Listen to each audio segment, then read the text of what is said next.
materi kita merupakan materi baru dibandingkan minggu lalu. Untuk minggu ini kita akan belajar dari para tokoh hebat dari Kemendikbud yang sudah berpuluh-puluh tahun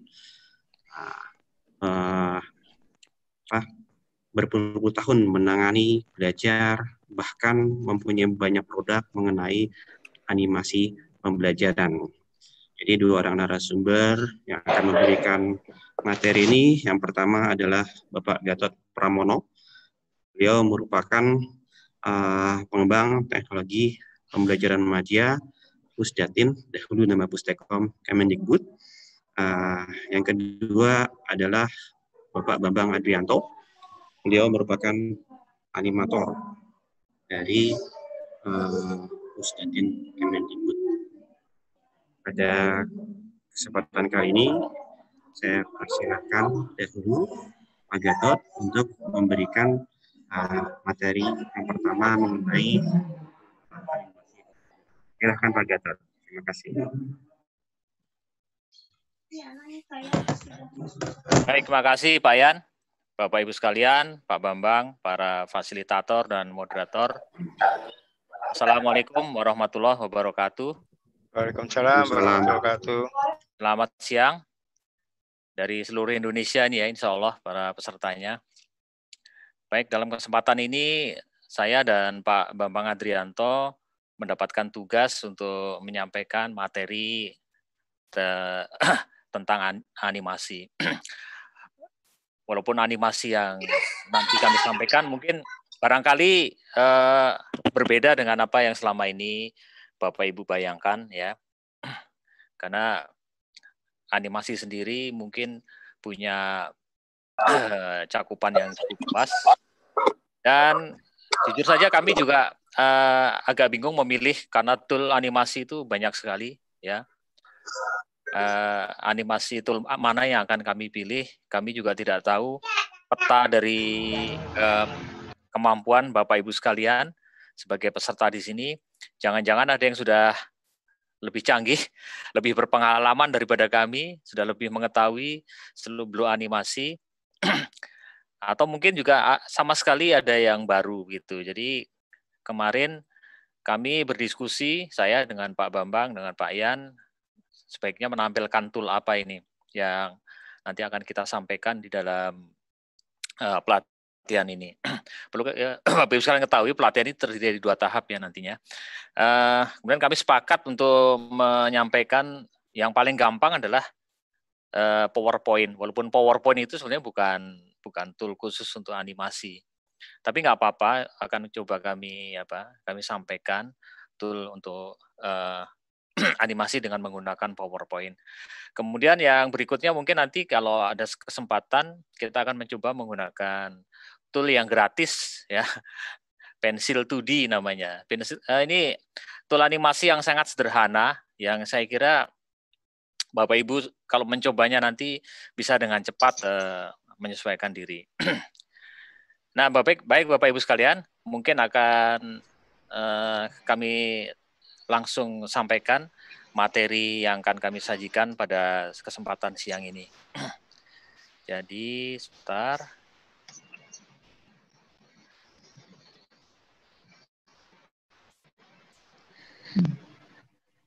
Baik, Bapak Ibu sekalian. Kita mungkin lebih enak kalau ngobrol tentang apa itu animasi ya Bapak Ibu sekalian. Karena lebih Nah, ini animasi adalah kumpulan gambar-gambar diam yang disusun sedemikian rupa sehingga menghasilkan kesan bergerak. Ya, animasi ini adalah gambar-gambar yang sebetulnya gambar-gambar diam yang kemudian disusun sedemikian rupa sehingga akhirnya menghasilkan kesan bergerak. Animasi sendiri merupakan istilah yang mencakup semua gambar bergerak termasuk di dalamnya ada motion graphic, ada claymation ya. Motion graphic itu sebetulnya gambar-gambar sederhana yang kemudian mungkin digerakkan, dianimasikan ya istilah. Jadi apapun yang termasuk di dalamnya animasi, tentu saja ini berbeda dengan walaupun bergerak tapi berbeda dengan video karena di dalam animasi biasanya gambar-gambarnya entah dilukis atau dibuat dan kemudian gambar-gambar itu di-capture dan kemudian disusun sedemikian rupa sehingga akhirnya menghasilkan suatu gerakan. Nah, kalau Bapak Ibu sekalian ingat ini ya, ini contoh claymation. Jadi suatu animasi yang dibuat dengan menggunakan bantuan clay, menggunakan lempung atau tanah liat yang disusun sedemikian rupa satu-satu gambarnya. Jadi bukan dilukis dengan dengan suatu dengan lewat komputer, tapi membuat semacam boneka yang disusun dari lempung dan kemudian setiap adegan di-shoot, dipotret dan kemudian gambar-gambarnya digabungkan menjadi suatu animasi. Pasti ini Bapak Ibu sekalian pasti ingat nih ya, dulu beberapa tahun yang lalu terkenal di televisi Shaun the Sheep. Banyak sekali produk-produk yang disebut dengan claymation. Nah, peran animasi dalam pembelajaran, Bapak Ibu sekalian, ya kalau kita lihat ada dua yang menurut hemat kami bisa digunakan di dalam pelajaran. Yang pertama adalah kognitif. Jadi animasi itu membantu penyerapan materi secara kognitif karena menghadirkan hal-hal yang dinamis. Jadi ada gerakan di sana yang dinamis, ada sesuatu yang sulit di real, hal-hal yang mungkin abstrak yang kemudian dengan animasi bisa dijelaskan lebih real sehingga itu membantu aspek kognitif di dalam penyerapan pengetahuan. Kemudian aspek berikutnya adalah afektif. Jadi animasi mampu menarik minat dan motivasi bagi pemirsanya. Jadi animasi mampu menghadirkan emosi bagi penggunanya. Animasi mampu menjelaskan berbagai hal secara dinamis sehingga mengurangi kebosanan. Ya. Jadi dua aspek ini yang paling banyak menjadi peran dari animasi di dalam pembelajaran.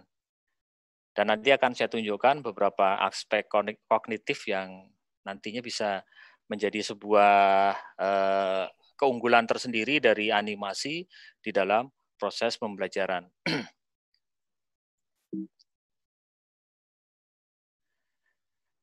Kemudian manfaat animasi dalam pembelajaran sendiri, banyak hal yang bisa kita tuangkan di sini. Ini hanya saya sebut beberapa di antaranya. Yang pertama adalah mampu menjelaskan proses pembelajaran dengan dinamis. Kemudian mampu memvisualkan hal-hal yang sulit dilihat dengan mata, dan kemudian juga mampu mensimulasikan suatu sistem, misalnya animasi dari suatu reaktor nuklir yang mungkin secara dengan mata telanjang nggak bisa kelihatan, atau simulasi animasi dari proses fotosintesis atau bagaimana terjadi energi di matahari, semuanya bisa dianimasikan. Kemudian juga mampu membuat konsep yang abstrak menjadi real, dan kemudian juga mampu memvisualkan data secara kuantitatif, serta mampu menghadirkan cerita di dalam substansi atau konten yang dibawa oleh animasi. Nah, hari ini Bapak Ibu sekalian, kita melihat bahwa media itu sudah mengerucut kepada apa yang disebut dengan media internet, atau mungkin lebih tepatnya media web ya. Sehingga di sini kami perlu menyinggung juga beberapa software yang dapat digunakan di dalam animasi web. Zaman dulu akhir-akhir tahun 2000-an terkenal ini namanya Java Applet ya. Java Applet itu adalah sebuah tool yang boleh dibilang kalau zaman dulu yang namanya halaman web itu statis, tidak menarik, tidak dinamis, dan jadi Java Applet itu adalah sebuah software yang saat itu mampu membuat halaman web menjadi lebih dinamis, ya, dengan menggunakan bahasa Java, bukan bahasa Jawa nih Pak ya, bukan bahasa Jawa, tapi bahasa Java namanya. Itu disebut dengan Java Applet. Jadi semacam animasi-animasi kecil yang kemudian di-embed kan, atau dicantumkan di dalam halaman web, dan kemudian kita bisa mendapatkan animasi ataupun bahkan simulasi, pokoknya hal-hal yang sifatnya dinamis yang bisa digunakan oleh web untuk menampilkan berbagai kontennya. Di saat yang hampir sama muncul apa yang disebut dengan scalable vector graphic, ya. Ini menggunakan JavaScript ketika melakukan pemrograman. Kemudian muncul yang nomor 3 ini yang sangat terkenal, ya. Pasti mungkin Bapak Ibu sekalian yang pernah sering menjelajah di internet, itu yang disebut dengan animasi flash. Itu boleh dibilang saat itu merajai lah ya. Boleh dibilang Java Applet dengan SVG atau Scalable Vector Graphic ini kemudian pamornya jauh berkurang, jauh menurun setelah munculnya Flash ya, animasi dengan menggunakan Flash. Dia punya bahasa tersendiri namanya ActionScript untuk memodifikasi gambar-gambar atau melakukan manipulasi gambar-gambar yang ada di dalam animasi. Ini sangat terkenal selama mungkin lebih dari 10 tahun ya, ActionScript ini. Tapi sayangnya Bapak Ibu sekalian, kemudian dia terpaksa harus mati. Terpaksa harus mati, walaupun belum mati sekarang sudah ditinggalkan oleh banyak orang. Ditinggalkannya bukan karena software ini tidak bagus, bahkan menurut saya sampai hari ini di antara 4 ini yang saya tampilkan di sini, yang paling baik itu adalah Flash. Cuma permasalahannya adalah Flash itu bukan penduduk pribumi dari web, lingkungan web. Kalau kita umpamakan software itu adalah sebagai manusia gitu. Jadi Flash ini bukan penduduk pribumi dari web. Dia perlu aplikasi tambahan untuk menampilkan animasi dalam bentuk Flash. Jadi perlu diinstal lagi suatu yang namanya Flash Player untuk menampilkan animasi-animasi dalam bentuk Flash. Walaupun saat itu karena terkenalnya Flash, banyak orang yang dengan sukarela untuk menginstall komputer masing-masing dengan yang namanya Flash Player. Tetapi karena kemudian bahwa teknologi itu bergeser, seperti yang tadi saya sampaikan, bahwa semuanya sekarang mengerucut kepada apa yang disebut dengan web. Dan karena Flash tadi bukan penduduk pribumi, maka penduduk pribumi web itu, teknologi web itu 3 Bapak Ibu sekalian. Yang pertama adalah HTML, sekarang HTML5, kemudian JavaScript, dan satunya lagi adalah CSS atau Cascading Style Sheet. Jadi kalau rumah itu ya, dalam web itu kalau kita umpamakan web itu adalah rumah, maka HTML itu adalah rangka dari rumah itu, sementara CSS untuk adalah dekorasi dari rumah, sementara JavaScript adalah misalnya instalasi listriknya, instalasi gasnya, instalasi airnya, yang menjalankan fungsi dari rumah itu menggunakan JavaScript. Nah, 3 inilah yang kemudian sampai hari ini menjadi katakanlah tulang punggung dari teknologi web, dan karena Flash bukan bagian dari teknologi tadi, maka kemudian orang beralih menggunakan apa yang disebut dengan Canvas HTML5 untuk menampilkan berbagai macam animasi yang mungkin nanti juga beberapa akan saya tunjukkan penggunaan Canvas HTML5 di dalam membuat berbagai macam animasi. Walaupun ini masih ada sebagian kecil, softwarenya itu saat ini juga masih ada, ya. Kalau yang ini boleh dibilang sudah mati lah ya, Java Applet ini mati. Nah, yang nomor 2 ini, SVG ini masih digunakan di beberapa aplikasi. Sebetulnya ini juga bagus ya. Hanya saja memprogramnya agak rumit, agak aneh gitu. Jadi sehingga orang lebih memilih yang ini, Canvas HTML5 ini. Jadi ini sekilas tentang bagaimana perkembangan teknologi dari animasi biasa, kemudian beralih kepada animasi web. Nah, berikutnya, Bapak Ibu sekalian. Nah, sekarang bagaimana cara kerja animasi digital? Kita lihat video berikut ini. Kita lihat.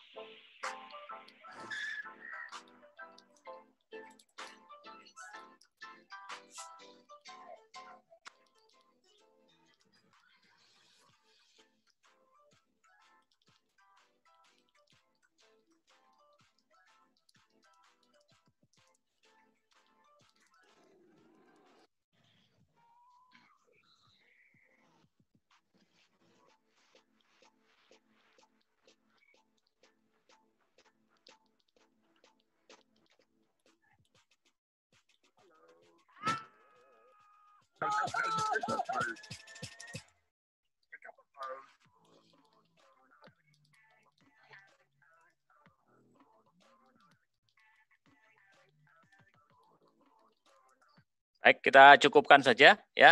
Jadi kalau kita lihat dari animasi tadi, yang disebut dengan animasi itu adalah mengganti dengan cepat gambar-gambar yang diam sebetulnya tadi urutan gambar Mr. Bean yang ada di sini kan sebetulnya adalah gambar-gambar diam yang kemudian digerakkan di sini dengan menggunakan semacam flipbook ya, semacam buku gitu, semacam kertas yang digerak-gerakkan sehingga akhirnya menimbulkan kesan bahwa gambar-gambar itu bergerak. Padahal sebetulnya itu adalah kumpulan gambar-gambar diam semua yang kemudian disusun sedemikian rupa sehingga akhirnya menimbulkan kesan bergerak. Nah, prinsip ini Bapak Ibu sekalian sama saja ketika kita membuat atau melakukan animasi dengan menggunakan komputer atau yang sering disebut dengan animasi digital. Hanya bedanya kalau animasi zaman dulu dengan menggunakan katakanlah seluloid, jadi pita film ya, itu gambarnya diurutkan satu persatu, sementara kalau di dalam animasi digital mungkin sedikit berbeda, perbedaannya adalah seperti ini. Nah, jadi cara kerja animasi digital itu sebetulnya sangat sederhana, ada gambar ditampilkan atau dilukiskan, kemudian dia dihapus, dilukis lagi gerakan berikutnya, kemudian dihapus, dilukiskan lagi gerakan berikutnya, kemudian dihapus. Nah, ketika ini dijalankan secara cepat, maka katak yang ada di sini kesannya dia melakukan gerakan melompat. Padahal kenyataannya adalah gambar-gambar diam yang disusun sedemikian rupa sehingga menghasilkan kesan bahwa kata-kata ini sedang melakukan suatu lompatan. Ini adalah cara kerja animasi digital dan hampir semua ya inilah mungkin satu-satunya cara yang dilakukan oleh komputer ketika menampilkan animasi itu adalah lukis, hapus, dan seterusnya. Hanya saja kecepatannya yang cepat sehingga seolah-olah tidak ada jeda di sana. Maka nanti akan saya terangkan apa yang disebut dengan frame per second atau FPS yang menunjukkan kecepatan dari suatu animasi. Nah, kemudian ada dua tipe animasi, Bapak Ibu sekalian ya. Yang pertama yang disebut dengan sprite animation. Jadi sprite ini merupakan gambar-gambar yang disiapkan dan kemudian disatukan, disusun dan digerakkan berdasarkan susunan apa yang disebut dengan layer dan frame. Nanti akan saya jelaskan apa yang dimaksud dengan layer dan frame. Kemudian yang berikutnya adalah yang disebut dengan animation on the fly. Jadi animasi yang dilukis oleh komputer pada saat ditayangkan, umumnya tampilan animasi mengikuti pola atau rumus matematika yang telah disiapkan. Kemudian animasi on the fly ini tidak mengenal layer dan frame secara eksplisit. Tapi dua-duanya, baik sprite animation maupun animation on the fly ini menggunakan prinsip yang sama, yaitu seperti tadi yang dijelaskan, lukis, hapus, dan seterusnya. Jadi kalau di dalam sprite animation ini biasanya kita atau memang kita menyiapkan gambar-gambar untuk kita tampilkan, kita susun dalam suatu gerakan. Sementara kalau animation on the fly bisa jadi ada gambar-gambar atau seluruhnya gambar-gambar itu tidak ada. Jadi dia memang diciptakan oleh komputer, dilukis oleh komputer dengan suatu program komputer yang pada saat berjalan kemudian dia dilukiskan sedemikian rupa mengikuti program yang sudah disiapkan. Jadi kalau di dalam spread animation itu beban dari CPU biasanya cukup ringan, sementara di dalam animation on the fly bebannya cukup banyak, cukup besar karena memang komputer melakukan kalkulasi, menghitung rumusnya bisa jadi sederhana, bisa jadi kompleks, sehingga tapi kemudian hasilnya adalah menampilkan suatu animasi yang seolah-olah animasi tersebut dibuat dengan tulisan dengan apa? Dengan lukisan manusia, padahal kenyataannya tidak, tapi dilukis oleh komputer. Nah, kita lihat contohnya. Jadi spread animation itu biasanya seperti ini. Jadi disiapkan suatu gambar yang ini gambar ke-1, kedua, ketiga, dan seterusnya. Dan kemudian atau menggunakan gambar-gambar terpisah, kecil-kecil begini dipotong-potong. Dan kemudian gambar-gambar itu disatukan, diatur sedemikian rupa di dalam apa yang disebut dengan layer dan frame. Nah, biasanya dalam game menggunakan spread animation, jadi dia tampilkan gambar semacam ini, diunggah, dan kemudian oleh aplikasinya dipotong satu-satu nih, diambilin satu-satu. Gambar ini nomor 1 diambil, nomor 2, ketika butuh gambar nomor 10, ditampilkan gambar nomor 10. Jadi kita sudah punya apa? Sudah punya program komputer yang mengatur gambar mana yang akan diambil. Gambar nomor 1 katakanlah posisinya di pixel yang keberapa, gambar yang ke-5 di pixel yang keberapa. Dilakukan teknik semacam itu. Dan biasanya di dalam game gambar-gambarnya ada yang dalam bentuk seperti ini, spread animation, atau campuran on the fly memang diciptakan oleh komputer. Nah, ini contoh spread animation dengan menggunakan PowerPoint.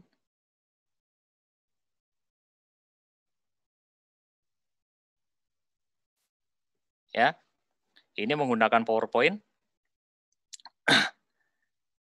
Kalau kita lihat tengok sebentar, nah ini gambarnya seperti ini Bapak Ibu sekalian. Kali ini saya klik salah satu. Ini saya lihat di menu animation, maka kelihatan di sini ya animation pin-nya. Nah, jadi di dalam animasi dengan PowerPoint pun menggunakan prinsip yang sama, yaitu lukis tampilkan, lukis hapus, dan seterusnya. Jadi saya buat urutan seperti ini ya. Jadi ketika awal semua gambar ini saya hilangkan, jadi tidak saya tampilkan. Kemudian gambar yang pertama saya tampilkan ya di sini ya. Kalau kita lihat ini animasi yang kita pakai, animasi yang sudah disediakan oleh PowerPoint, appear artinya muncul dia di dalam layar. Berikutnya saya hapus dia. Nah, setelah ada saya beri delay waktu mungkin 0,25 second atau 0,3 second atau 0,5 second, kemudian saya tampilkan gambar yang kedua. Sama muncul, hapus lagi dan seterusnya. Jadi kesannya seolah-olah dia bergerak dari kiri ke kanan, padahal sebetulnya hanya utak-utik dari si pembuat bagaimana menampilkan ini dengan appear, disappear, artinya muncul hilang, hingga ketika jadi dia kesannya seolah-olah bergerak, ya seperti ini.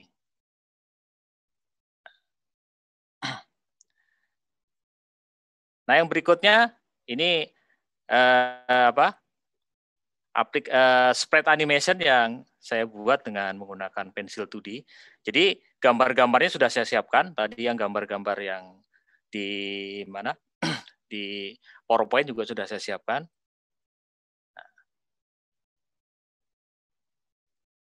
Jadi ini sudah saya siapkan dengan sedemikian rupa sehingga menimbulkan kesan bergerak. Nah ini kalau kita buat gerakan, nah seolah-olah kalau tadi gambar yang sebelumnya saya tampilkan koordinatnya berbeda-beda, sementara itu saya tampilkan dalam satu tempat. Jadi nanti mungkin background-nya yang bergeser kiri kanan, jadi mengesankan seolah-olah dia berjalan, katakanlah misalnya di tengah kota atau berjalan di suatu taman, padahal sebenarnya dia hanya bergerak di satu tempat. Saya kira cukup jelas ya Bapak Ibu sekalian. Tampilan dari bagaimana kita membuat animasi. Nah, kemudian untuk animation on the fly, ini nanti saya tunjukkan di rumah belajar ada, cari saja ini misalnya judulnya garis bagi segitiga, itu yang salah satu contoh animation on the fly. Kemudian ada contoh berikutnya, ini ya, membuat mengukur diameter lingkaran. Kita ciptakan dengan menggunakan animasi. Nah, ini salah satu contoh animation on the fly seperti ini. Maaf.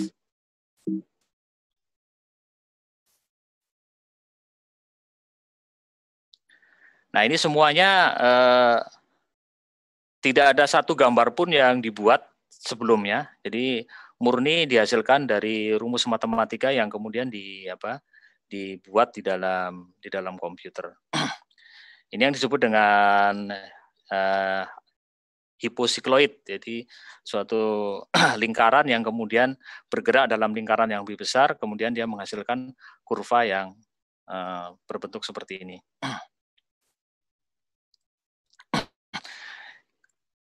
Kalau nanti Bapak Ibu sekalian ingin melihat di webnya, ya, silakan nanti cari di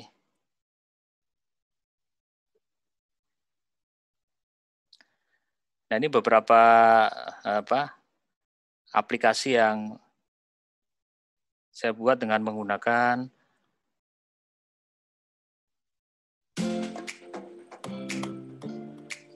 ya, cepat saja. Ada segitiga garis sumbu. Kita dapatkan dengan perpotongan garis-garis sumbu ke arah salah satu titik segitiga di sini, titik sudut segitiga. Jadi kita bisa mengukur jari-jari segitiga dari mana saja, dari titik A, titik B, titik C atau titik C. Kita dapatkan garis sumbu pada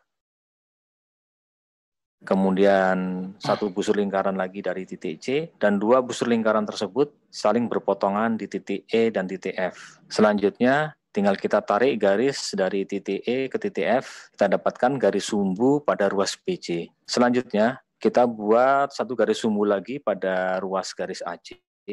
Sama caranya, kita buat satu busur lingkaran dari titik C, kemudian satu busur lingkaran lagi dari titik A, dan kita dapatkan perpotongan dua busur lingkaran tadi di titik G dan titik H. Selanjutnya kita tarik garis lurus dari G ke H sampai garis tersebut memotong garis sumbu pertama yang ada pada ruas BC.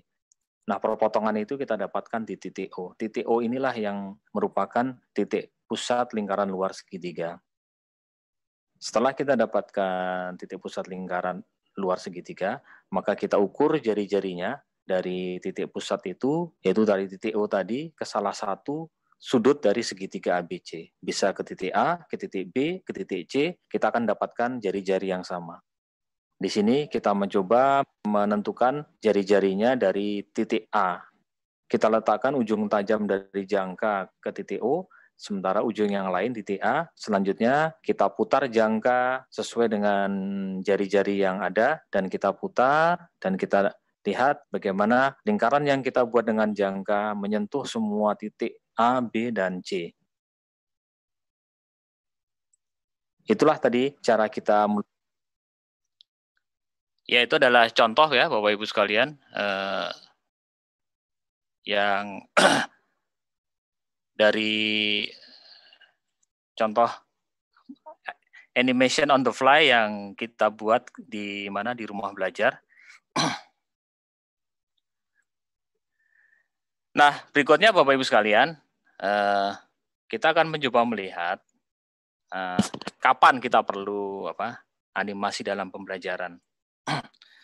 Jadi yang pertama, ini cuma berdasarkan best practices kami ya. Jadi tidak ada kaidah yang kita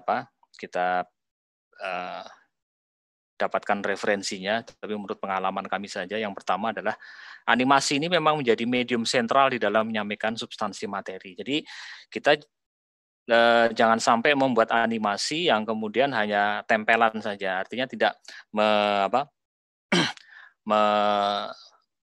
menyampaikan substansi dari materi tersebut.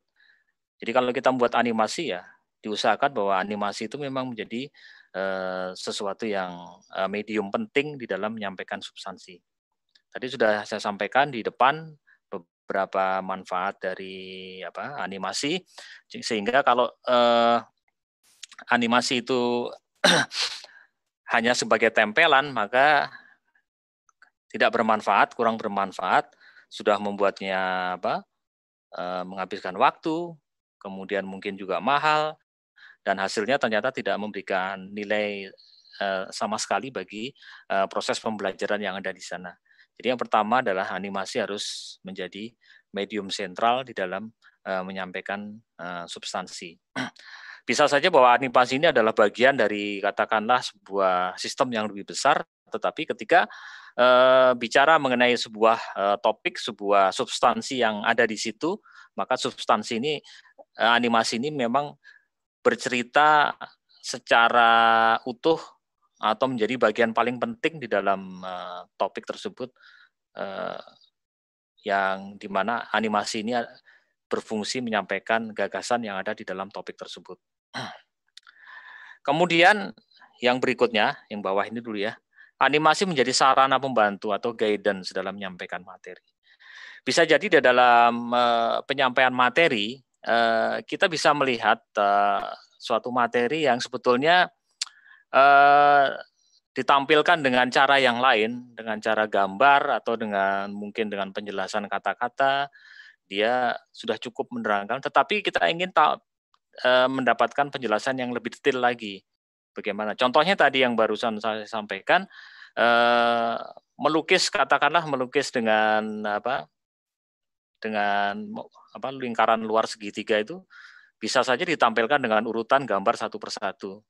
Nah, di sini animasi tadi tidak berfungsi sebagai suatu medium utama karena dengan gambar pun sebenarnya sudah bisa dilakukan, tetapi dia fungsinya sebagai guidance atau sebagai semacam pembantu lah, petunjuk bagaimana pengguna itu bisa menguasai materi yang dihadirkan oleh animasi.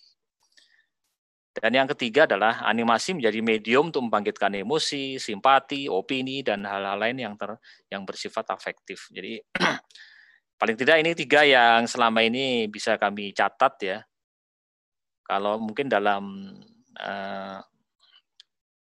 produk-produk kami dulu pernah ada juga kita membuat animasi dalam bentuk yang utuh ya, animasi yang selama ini kita pahami. Sementara dalam bahasan kali ini memang kita lebih fokus kepada animasi yang digunakan untuk pembelajaran.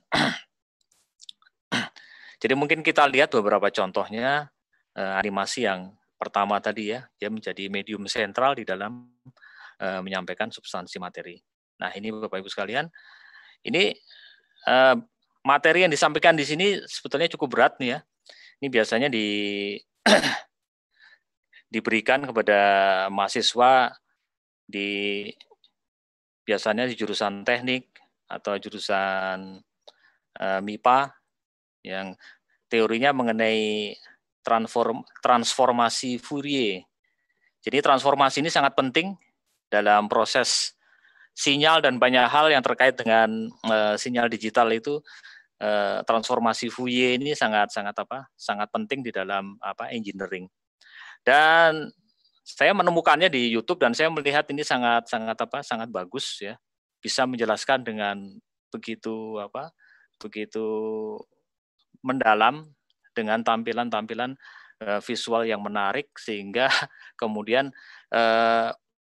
kalau kita hanya baca saja itu kadang-kadang kalau zaman dulu kuliah membaca teori tentang transformasi Fourier itu kadang-kadang kita kesandung-sandung karena banyak rumus matematika yang digunakan. Nah, sementara di sini dia menggunakan rumus-rumus matematika itu dalam sebuah divisualisasikan sedemikian rupa sehingga tampilannya menarik. Ya, kita lihat bersama-sama.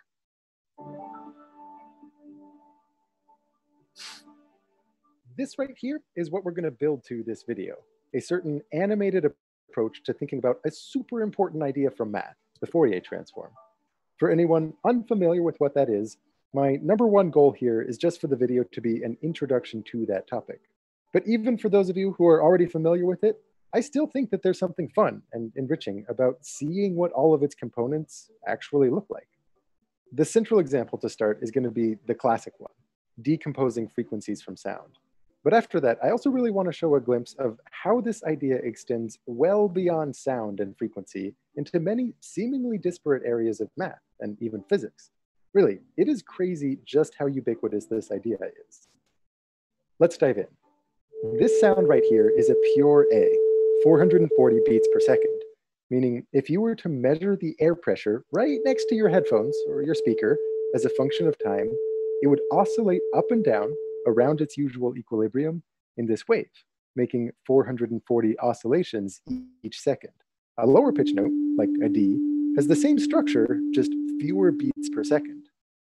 And when both of them are played at once, what do you think the resulting pressure versus time graph looks like? Well, at any point... Suaranya kedengaran ya, Bapak Ibu sekalian ya? Halo? Terdengar, Pak, suaranya, Pak.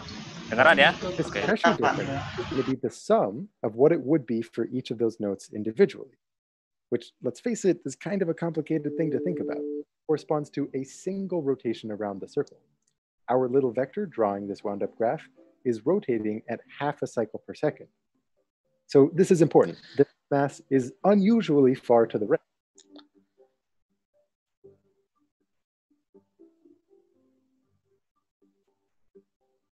This right here is the central construct. So let's sum up what we have so far. We have full, so let's just continue thinking in terms of the shifted up graph.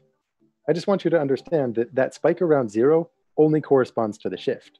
Our main focus, as far as frequency decomposition is concerned, is that bump at 3. This whole plot is what... Oke, jadi itu adalah contoh dari apa? Bagaimana animasi menjadi sebuah media sentral di situ untuk menyampaikan konten, dan yang lebih penting lagi adalah bisa menunjukkan bahwa substansi dari konten tersebut menggambarkan sesuatu yang dapat ditangkap oleh para penggunanya. Ini saya dapatkan di channel YouTube, dia punya subscriber jutaan dan hampir semuanya mengenai sains dan teknologi ya, animasi yang dia buat itu bukan seorang tapi tim ya, dan semuanya punya tampilan visual yang sangat-sangat menarik, dan yang lebih bukan hanya menarik tapi kalau bagi saya yang lebih penting adalah dengan gambaran visualisasi semacam itu kita bisa mendapatkan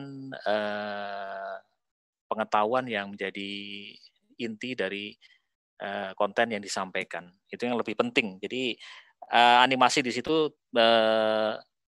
sangat bermanfaat di dalam menampilkan konten yang kalau kita hanya baca lewat buku atau kita mendengarkan dosen atau guru menyampaikan, kita kadang-kadang sulit, itu bisa ditampilkan dengan bantuan visualisasi, dengan bantuan animasi.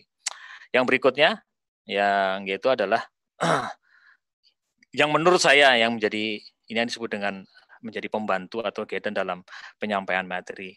Nah ini konten yang bagaimana kaitan antara keliling lingkaran dengan bilangan pi atau bilangan yang nilainya 3,14 sekian dan seterusnya, yang kalau kita renteng sampai hari kiamat tidak akan pernah berulang polanya. Atau kalau dulu zaman kita sekolah, guru-guru kita menyampaikannya bukan 3,14 tapi lebih sering dengan bilangan rasional yang mudah, yaitu 22/7. Kita tidak pernah tahu bagaimana bilangan 22/7 atau 3,14 itu bisa kita dapatkan. Tetapi di dalam animasi ini yang kebetulan saya buat ini ingin menunjukkan bagaimana kaitan antara bilangan pi dengan keliling lingkaran, sehingga nanti para siswa bisa memahami kenapa bilangan 3,14 atau 22/7 ini selalu terkait dengan bukan hanya lingkaran tapi juga dengan hal-hal lain yang banyak ditemui di dalam matematika dan sains. Kita lihat sama.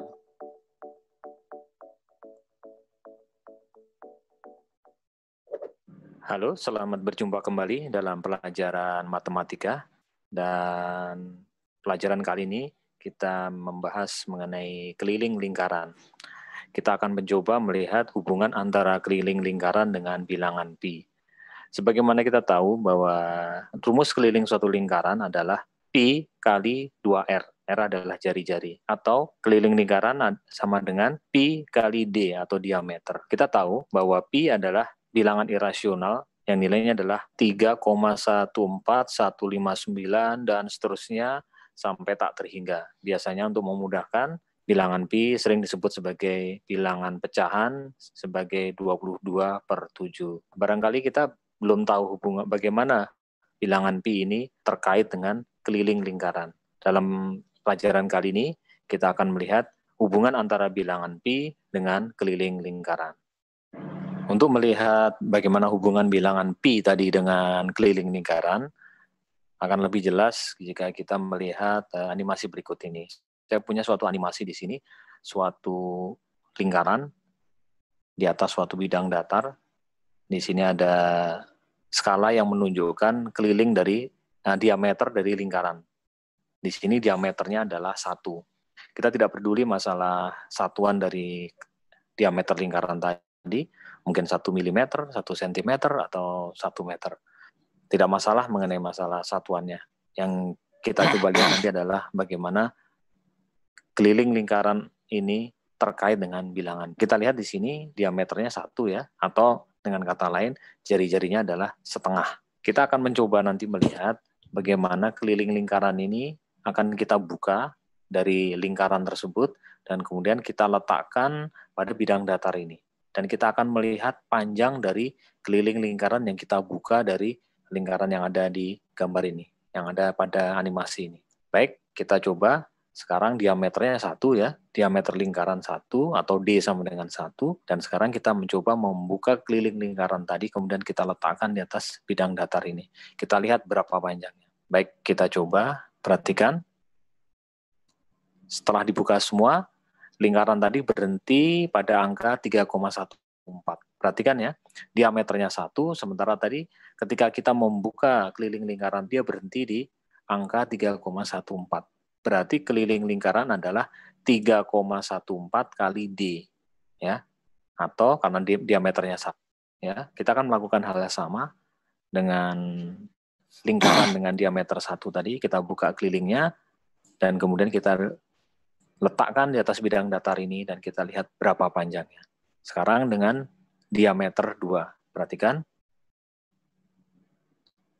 Dia diberhenti di angka 6,28. 6,28 ini tidak lain adalah 3,14 kali D. D-nya 2. Nah, itu tadi, Bapak Ibu sekalian, contoh bagaimana animasi bisa menjadi sarana pembantu. Yang saya masukkan sarana pembantu di sini adalah sebetulnya bisa dengan keterangan, dengan penjelasan bahwa kaitan dengan keliling lingkaran dengan pi, tapi dengan animasi di sini ditunjukkan lebih jelas bagaimana hubungan antara keliling lingkaran dengan bilangan pi. Nah, berikutnya, contoh berikutnya, ini yang animasi yang bisa membangkitkan afeksi. Ini terkait dengan masalah penanganan corona. Nah, ya. Jadi salah server, boy. Dul, ngemeng-ngemeng, lu tahu gak info terbaru? Oh, iya, gue tahu. Yang katanya Haji Suri burungnya lepas itu. Apa, Le? Ngapa-ngapa ginjal lu squishy. Lu sembarangan baik kalau ngemeng. Bukan itu yang gue maksud, oi. Lantas, apakah itu kawanku? Dasar kudet. Ini satu dunia di mana-mana lagi rame virus congorna. Masa hansip papan atas kayak lu kagak tahu? Adeh. Corona kali ah. Kalau gue bilang congorna ya congorna. Widih, 2 madesu nih. 2, 3, kucing berlari.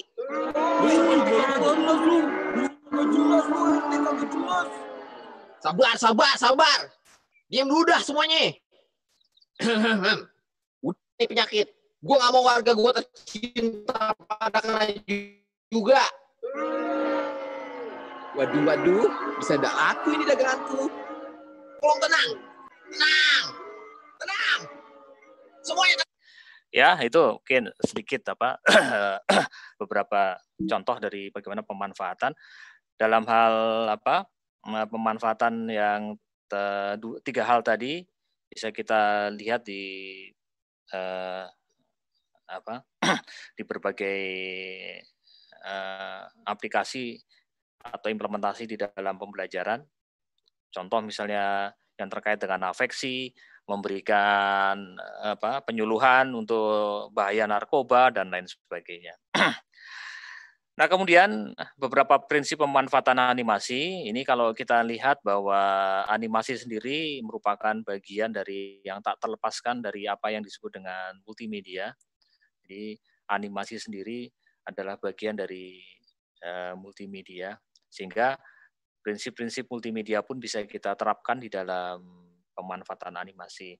Yang pertama, kita ingin melihat bahwa di dalam pembuatan animasi atau di dalam pengaturan konten-konten yang ada di dalam animasi, itu disebut dengan prinsip contiguity atau prinsip kedekatan. Jadi komponen-komponen dalam animasi hendaknya saling berdekatan, karena kedekatan antara komponen-komponen dalam animasi akan memberikan beban kognitif yang ringan bagi pengguna. Pengguna dalam satu tempat bisa melihat secara langsung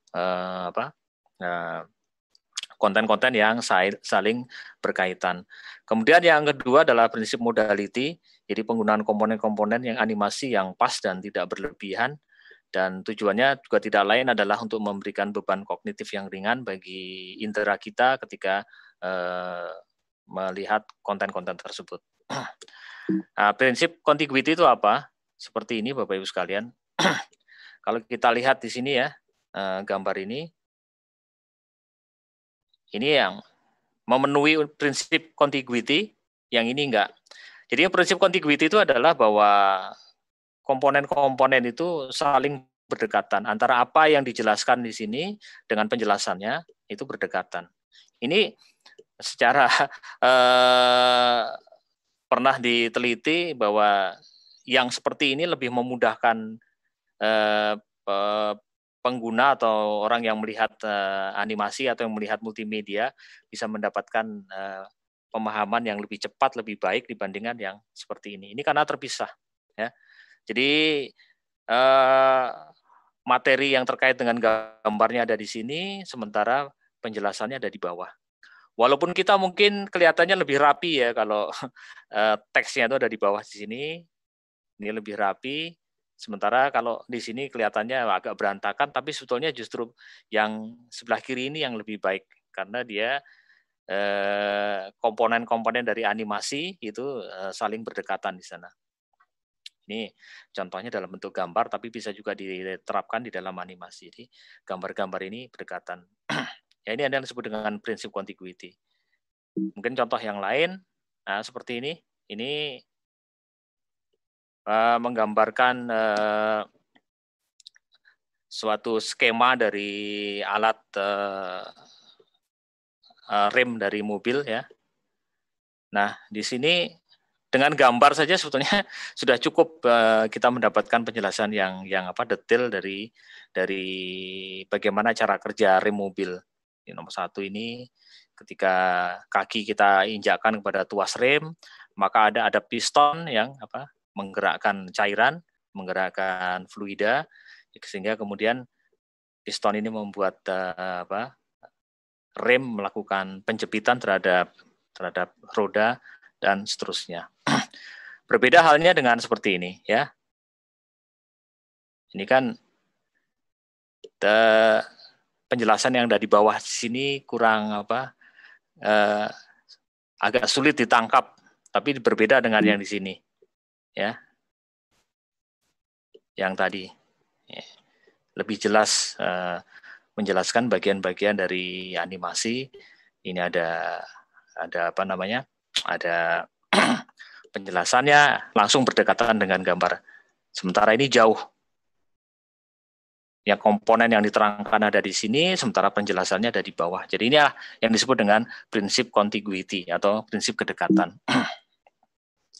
Nah, sementara prinsip modality kita usahakan bahwa kita tidak melakukan overuse atau penggunaan yang berlebih-lebihan. Jadi gunakan animasi plus narasi atau animasi dengan teks. Jadi jangan gunakan animasi plus narasi plus teks. Jadi sudah ada animasinya, kemudian ada audionya, ada narasinya, plus kemudian ada teks juga. Jadi redundant di sana. Jadi berlebih-lebihan. Jadi penggunaan animasi plus narasi plus teks itu akan lebih membebani proses kognitif. Ini yang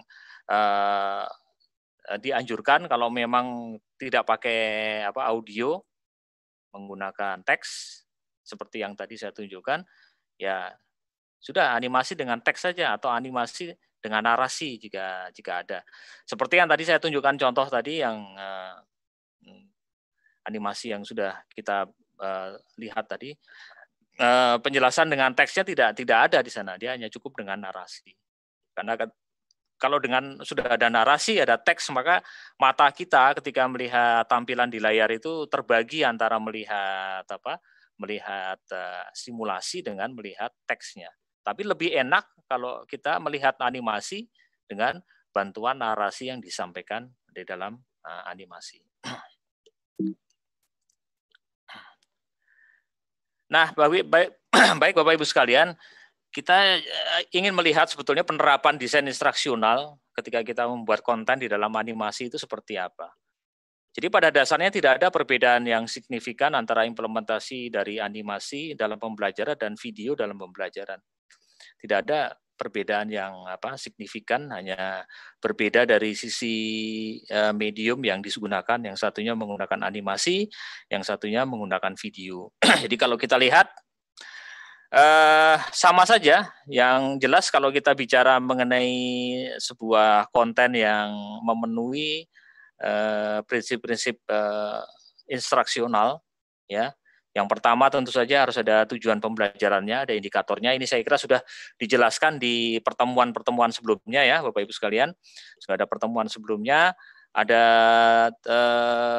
bagaimana kita merancang suatu desain instruksional untuk mungkin video, untuk konten-konten yang lain. Yang jelas ada tujuan pembelajaran yang menjadi fondasi dari konten yang akan disampaikan. Jadi kalau nggak ada ini, tujuan ini belajar indikator, atau sebaliknya bikin konten nggak usah pakai indikator, pokoknya bikin aja gitu kan, ya. Mungkin karena sudah terbiasa, tapi tidak ditulis tujuan pembelajarannya, nanti biasanya agak melenceng-melenceng gitu, atau artinya tidak sesuai. Jadi kita biasakan, kita tuliskan tujuan pembelajarannya atau indikatornya, nah kemudian baru dibuat kontennya yang sesuai dengan indikator. Kemudian ada contoh-contohnya, ada guidance-nya atau cue atau petunjuk, tadi yang sudah saya tunjukkan, animasi yang berperan sebagai cue, sebagai guidance di dalam menjelaskan suatu materi. Dan berikutnya yang tidak kalah penting juga kalau memang dibutuhkan, ada latihan dan soal yang semuanya merujuk kepada indikator. Ya, jadi kontennya, contoh-contohnya, semuanya merujuk kepada indikator. Ini semua hal ini harus menjadi satu kesatuan dan semuanya diikat oleh apa yang disebut dengan indikator, ya. Kalau kita melihat sebentar di sini, tadi yang saya tunjukkan di mana? Di dalam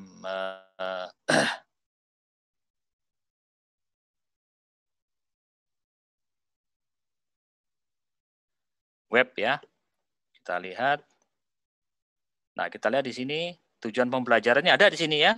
Nih, menjelaskan konsep lingkaran luar segitiga, kemudian melukis lingkaran luar segitiga.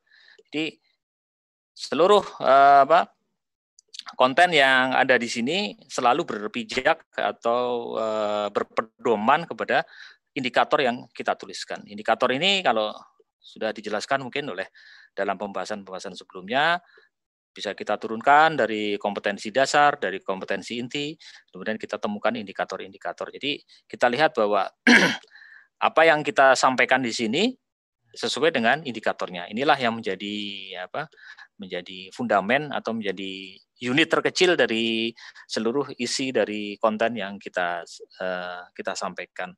Bisa 1, bisa 2, tergantung dari konten yang memang akan kita sampaikan. Bisa 1, bisa 2, dan bisa lebih dari 1 dan 2. Ya. Baik, kita kembali lagi ke paparan.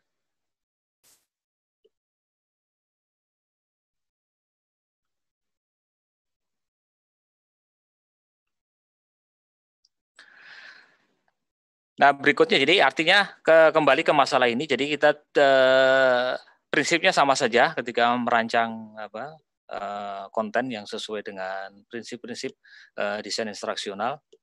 Yang berbeda hanya teknik memproduksinya saja.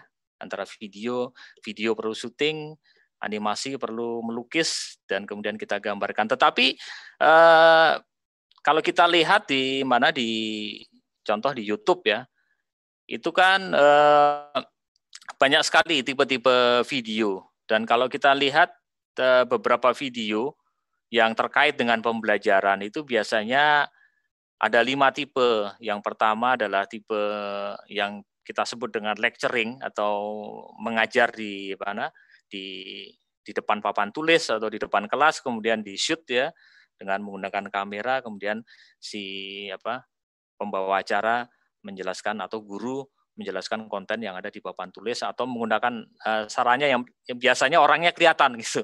Jadi seolah-olah dia sekarang memberikan kuliah atau memberikan materi di depan kelas. Yang kedua, apa yang disebut dengan how to. Ini biasanya terkait dengan bagaimana cara melakukan sesuatu.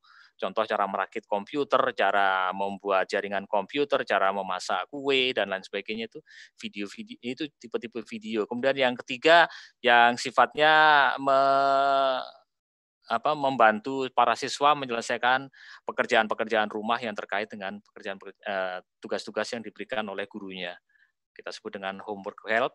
Dan kemudian yang berikutnya ada yang disebut dengan video IC. Jadi sebuah semacam IC, semacam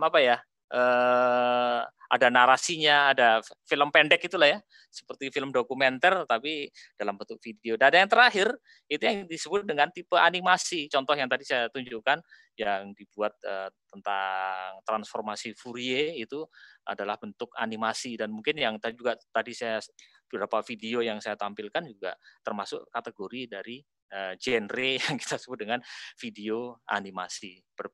Animasi tapi kemudian divideokan dan kemudian dalam format yang sama seperti video pada umumnya, yaitu dengan menggunakan format MP4 atau MP4. Jadi animasi sendiri sudah dalam hal ini bukan animasi seperti yang kita lihat animasi biasa, tapi sudah menjadi bagian dari video. Nah, baik Bapak Ibu sekalian, kita lanjutkan. Masih berapa menit lagi Pak Yan waktunya? Halo? Halo? Ya Pak Gatot. Sekarang sudah 14.35 Pak Gatot. Ya. 5 menit lagi lah.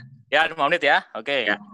Baik, yang penting ya, ini ada beberapa hal penting yang perlu saya sampaikan Bapak Ibu sekalian adalah di dalam animasi dikenal istilah yang disebut dengan frame per second atau FPS biasanya ya.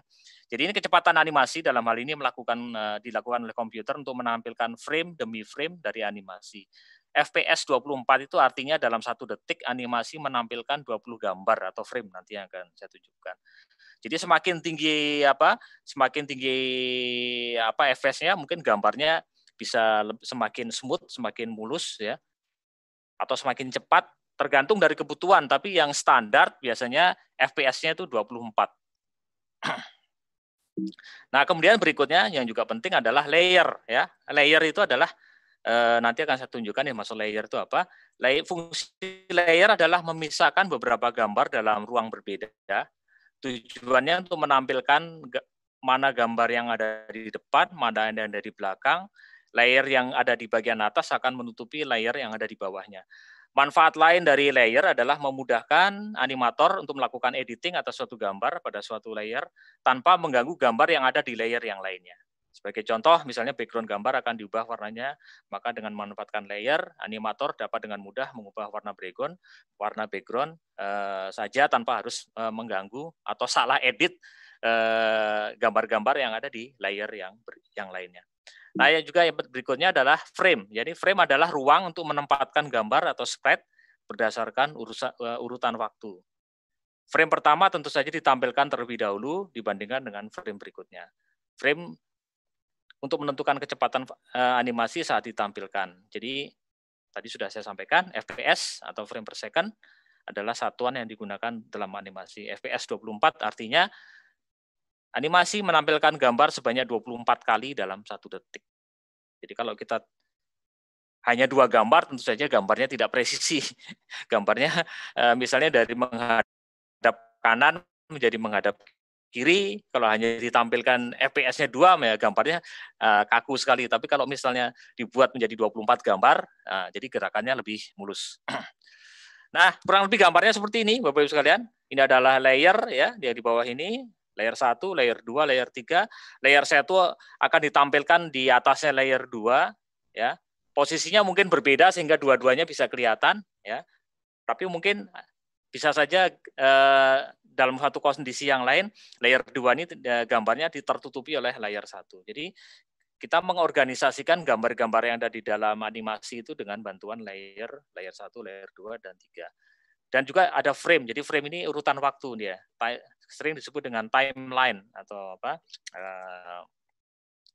Rentang waktu. Jadi dari frame 1, frame 2, frame 3. Jadi animasi itu bergerak seperti ini. Frame 1, frame 2, frame 3 dan seterusnya.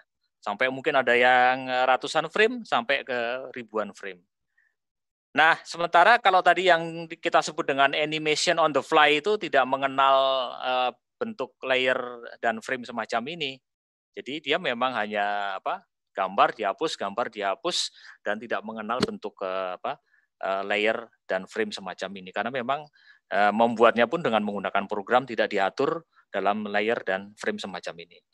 Nah, ini contoh dari tampilan frame dan layer pada Pencil 2D ya. Ini tampilan yang sangat sederhana. Ini yang disebut dengan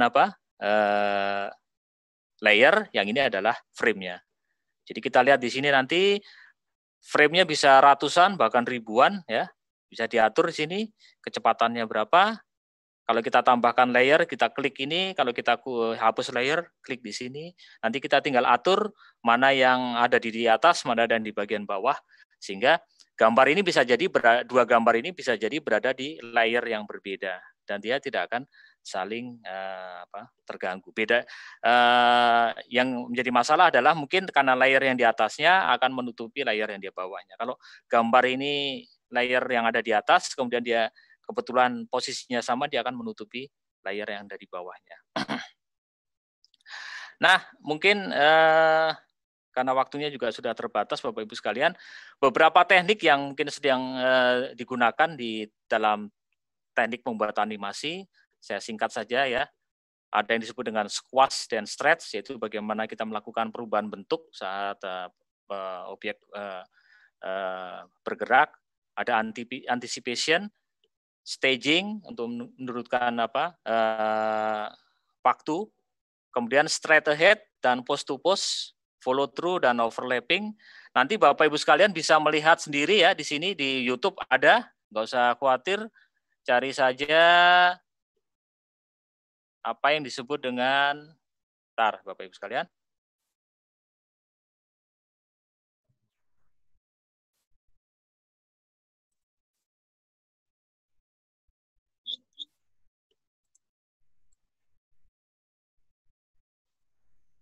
Mana Pak Gatot? Sudah selesai? Ya, bentar. Oke. Hi, I'm Brad Callen, and in this video, Tar, I'm going tar. to show you how anyone can quickly and easily create doodle videos, just like the one you and Ollie Johnston. So the first principle is squash and stretch. This is the principle that animated objects will get longer or flatter to emphasize their speed, momentum, weight, and mass. Jadi Here's a jadi nih, bouncing ball that has squash and 12 principle of animation, nanti Bapak Ibu sekalian bisa baca sendiri ya. Silakan nanti dilihat sendiri di YouTube ada. Jadi mungkin tidak perlu saya jelaskan panjang lebar di sini. Dan kita kembali ke sini sebentar, Pak Yan. Baik, Pak. Sedikit lagi. Ya. Jadi nanti di sini ini ada contoh-contohnya. Sebenarnya ada bukunya juga ya. Nih, saya ambil dari sini The Mechanic of Motion karangan Chris Webster.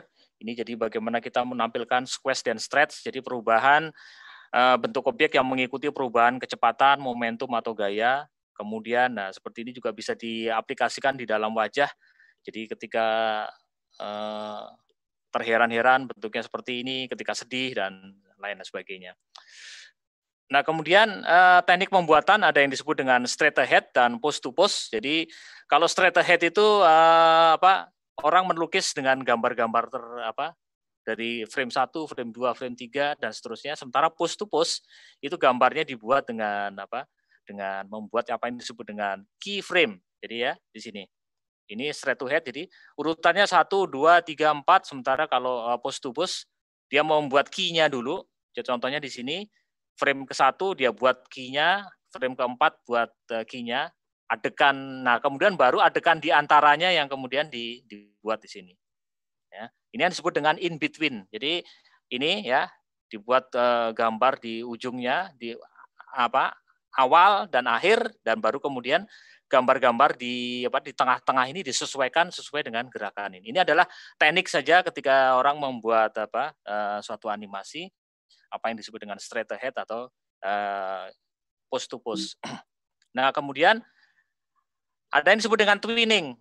Jadi twinning ini adalah metode in between yang dilakukan oleh komputer. Jadi saya hanya menentukan gambar di awal dan gambaran di akhir, tengah-tengahnya tidak perlu saya buat sendiri, tapi cukup dibuat oleh komputer. Nah contohnya seperti ini. Tapi tentu saja hanya untuk gambar-gambar yang sederhana. Kalau gambar-gambar seperti manusia dan lain sebagainya juga agak sulit kalau dibuat dengan twinning. Nah kemudian slow out, slow in. Jadi Bapak Ibu sekalian ketika menampilkan animasi, usahakan kalau memang dia mengalami apa yang disebut dengan mengalami perlambatan, kelihatan perlambatannya itu ya. Artinya apa? Kalau kita lihat jejaknya seperti itu kelihatan melakukan perlambatan, kemudian di sini bergerak dipercepat. Nah sekarang mungkin terakhir ya, karena kita akan menggunakan PowerPoint dan Pencil 2D. Kelebihannya, kalau PowerPoint, banyak pengguna sudah terbiasa dengan fitur-fitur PowerPoint, memiliki tool untuk menggambar bentuk-bentuk geometris yang cukup canggih ya. Kita bisa melakukan cropping, bisa melakukan berbagai macam manipulasi dari gambar. Tersedia fitur animation untuk dapat digunakan membuat animasi secara terbatas. Kemudian animasi dapat dipadukan dengan presentasi dalam satu aplikasi. Jadi kita buat animasinya di situ sudah jadi satu dengan presentasinya. Jadi kita nggak usah repot-repot lagi. Kemudian berikutnya kekurangannya adalah bukan tool yang dirancang untuk animasi sehingga tidak memiliki layer dan frame seperti yang tadi sudah saya jelaskan. Dan yang kedua adalah berbayar ya. Ya semua orang sudah punya, tapi saya nggak tahu apakah beli secara legal atau menggunakan bajakan, saya nggak tahu juga. Jadi, tapi yang jelas orang sudah terbiasa menggunakan PowerPoint dan sudah terbiasa menggunakan PowerPoint. Sementara Pencil 2D ya, nanti yang mungkin akan kita tunjukkan minggu depan. Jadi tool yang memang dirancang untuk animasi sehingga fitur layer dan frame sudah tersedia. Bagi animator bekerja dengan Pencil 2D terasa natural ya, karena ada frame dan layernya. Memiliki interface yang sederhana sehingga mudah digunakan. Jadi kalau Bapak Ibu sekalian kebetulan pemula ingin mencoba animasi, kami sarankan menggunakan Pencil 2D. Kekurangannya fitur sangat terbatas. Fitur hanya untuk menggambar hanya tersedia pensil dan pena, hanya tersedia fitur untuk copy, paste dan delete, dan tidak ada tersedia fitur-fitur untuk melakukan manipulasi gambar yang lain. Untuk gambar-gambar yang kompleks dibutuhkan tool yang lain dan kemudian nanti diimpor dari Pencil 2D, dan fungsinya memang hanya sebagai kontainer ya, sebagai tempat untuk menampung gambar-gambar yang dibuat dari tempat lain. Nah, ini tampilan dari Pencil 2D. Ini gratis ya Bapak Ibu sekalian kegunaannya. Jadi sangat sederhana, sangat mudah. Jadi kalau bagi pemula sangat enak untuk belajar Pencil 2D. Hanya sebagai kontainer. Mungkin Bapak Ibu sekalian pernah mendengar dulu tool dari Windows yang sangat terkenal yaitu Paint ya. Paint itu kan sangat sederhana gitu. Ada tool untuk menggambar yang lain yang jauh lebih baik. Tapi kadang-kadang untuk keperluan yang sederhana, hanya motong gambar, hanya ingin mengganti warna, itu jauh lebih enak dengan menggunakan Paint ya. Nah, Pencil 2D mungkin seperti itu. Jadi kalau kita sudah siapkan gambar-gambarnya, tinggal kita masukkan di sini. Nah, ini kemudian ada lagi yang kalau Bapak Ibu sekalian mau mencoba yang tampilan dari tool yang disebut dengan Krita, ini mirip-mirip gaya-gayanya kayak anime Jepang gitu ya. Tapi ini lebih kompleks dan fiturnya pun jauh lebih kaya dibandingkan Pencil 2D. Silakan nanti mencoba untuk yang jelas dua-duanya nih gratis. Silakan nanti di-download sendiri, di Windows ada, di Mac ada, di Linux pun ada untuk Pencil 2D maupun Krita. Baik Pak Yan, itu mungkin sedikit perkenalan mengenai animasi, mudah-mudahan bermanfaat.